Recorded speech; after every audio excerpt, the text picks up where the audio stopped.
أعوذ بالله من الشيطان الرجيم. بسم الله الرحمن الرحيم. اللهم صل على سيدنا ومولانا محمد صاحب التاج والمعراج والبراق والعلم، دافع البلاء والوباء والقحط والمرض والألم. اسمه مكتوب مرفوع مشفوع منقوش في اللوح والقلم، سيد العرب والعجم.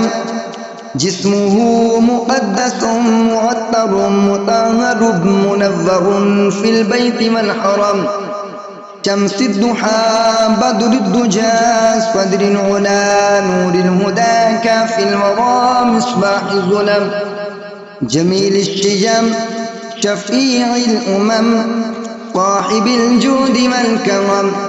والله واصمه وجبريل خادمه والبراق مركبه والمعراج سفره وسدرة المنتهى مقامه، وقاب قوسين مطلوبه والمقصود موجوده، سيد المرسلين خاتم النبيين شفيع المذنبين أنيس الغريبين رحمة للعالمين، راحة العاشقين مراد المشتاقين شمس العارفين، سراج السالكين مصباح المقربين، محب الفقراء والغرباء والمساكين، سيد الثقلين نبي الحرمين إمام القبلتين، وسيلتنا في الدارين، صاحب قاب قوسين محبوب رب المشرقين ورب المغربين، جد الحسن والحسين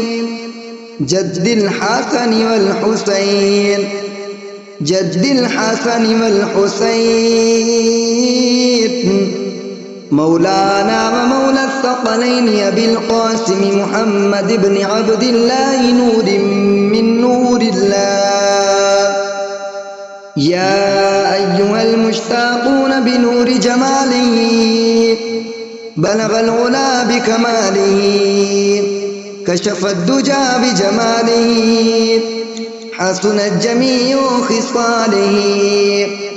صلوا عليه وآله وأصحابه وسلموا تسليما كثيرا كثيرا كثيرا. آمنت بالله صدق الله العظيم.